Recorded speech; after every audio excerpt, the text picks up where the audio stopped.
32వ కీర్తన 8వ వచనం. నీకు ఉపదేశం చేసేదను, నీవు నడవవలసిన మార్గమును నీకు బోధించేదను, నీ మీద దృష్టి ఉంచి నీకు ఆలోచన చెప్పేదను. If your situation may be critical, but God will set you free if you follow His directions. Ask God to direct your life. నీ జీవితాన్ని ప్రభువే డైరెక్ట్ చేయాలని అడుగు. స్టూడెంట్స్, ప్రభు నన్ను డైరెక్ట్ చేయమని అడగండి. మీ డైరెక్షన్లో నేను నడుచుకోవాలి ప్రభు అని అడగండి. దైవ సన్నిధిలో ఉండి ప్రార్థించినప్పుడు మోషే అనే వ్యక్తికి దేవుడు డైరెక్షన్ ఇచ్చాడు.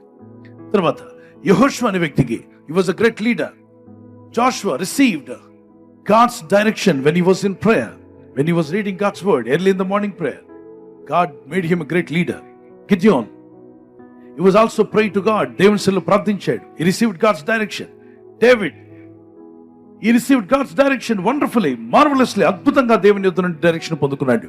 అందుకే అతని జీవితంలో అద్భుతమైన విజయాలు చూడగలిగాడు.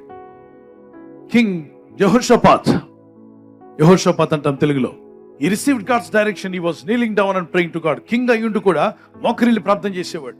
దేవా, నాకు ఆలోచన రావట్లా, నాకు తలంపులు రావట్లా, నాకు మంచి ఐడియా కావాలి, దయచేసి నాకు జ్ఞానం ఇవ్వ అని ప్రార్థన చేసుకుని తర్వాత ప్రయత్నం చేసేవాడు. ప్రార్థించి ఊరుకోవద్దు, ప్రయత్నం చేయాలి. పుస్తకం అర్థం కావట్లేదా, ప్రార్థన చేయి, తర్వాత మళ్ళీ తీసి చదువు. సబ్జెక్ట్ అర్థం కావట్లేదా, ప్రార్థన చేయి, తర్వాత తీసి ప్రయత్నం చేయి. తప్పక నువ్వు సక్సెస్ అవుతావు.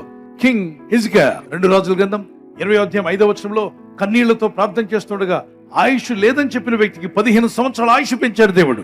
ఈరోజు ఈ మాటలు వింటున్న వారు డాక్టర్స్ ఒకవేళ ఐసీలో కానీ ఎక్కడ ఉన్నటువంటి మిమ్మల్ని, మీకు ఇక ఆయుష్ లేదు, ఇక మీరు పోయే కాలం వచ్చింది అన్నారేమో. ప్రార్థించు, దేవుని దగ్గర మొరపెట్టు. ఈ దేవుడు సజీవుడైన దేవుడు నీకు ఆయుష్ పెంచగలడు. నువ్వు ఆయుష్నిచ్చి దేవుడిని నిలబెట్టగలడు. నీకు ఆయుష్ను పెంచగలడు దేవుడు. ఈయన విశ్వాసించి ప్రార్థించే దేవుని కృపని ఆవరిస్తుంది. ఆమేన్.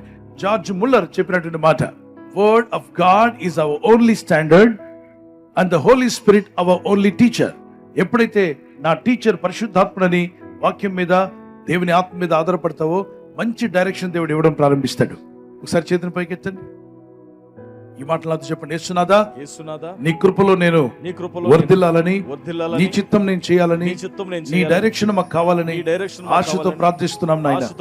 ప్రతి రాత్రి నీ ప్రజలందరూ ప్రార్థిస్తుండగా నీ రాకడలో ఎత్తబడే విధంగా మమ్మల్ని డైరెక్ట్ చేస్తున్నాం. ప్రార్థించే ఆత్మ నాకు దయచేయండి. ఆన్లైన్ లో ప్రార్థనలో, వ్యక్తిగత ప్రార్థనలో విశ్వాసములో ఎదుగుతూ, వాక్యములో ఎదుగుతూ, నీ కొరకు నిలబడే కృప నాకు మా అందరికి, ప్రపంచంలో నీ ప్రజలందరికీ యేసు నామములో దయచేయమని. ఈ రాత్రి నెమ్మదితో పండుకొని సురక్షితంగా కాపాడబడినట్లుగా నీ అగ్ని కంచి వేసి మమ్మల్ని కాపాడండి. మీ చిత్తములో కొనసాగే కృప మా అందరికీ దయచేయమని యేసుక్రీస్తు ప్రశస్త నామములో మీరందరికీ చక్కని నిద్ర దయచేసి తెల్లవారు లేచి కృపను మాకిమ్మని క్రీస్తు నామములో అడిగి వేడుకుంటున్నామా పరలోకపు తండ్రి. ఆమేన్, ఆమేన్. ఈ వాగ్దాన్ని మీతోనే ఉంచుకోకుండా లైక్ చేయండి, షేర్ చేయండి. అనేకులు ఈ యొక్క ఛానల్ సబ్స్క్రైబ్ చేసుకోమని తెలియపరచండి. సబ్స్క్రైబ్ చేయని వారు కూడా సబ్స్క్రైబ్ చేయండి. Good night. God bless you.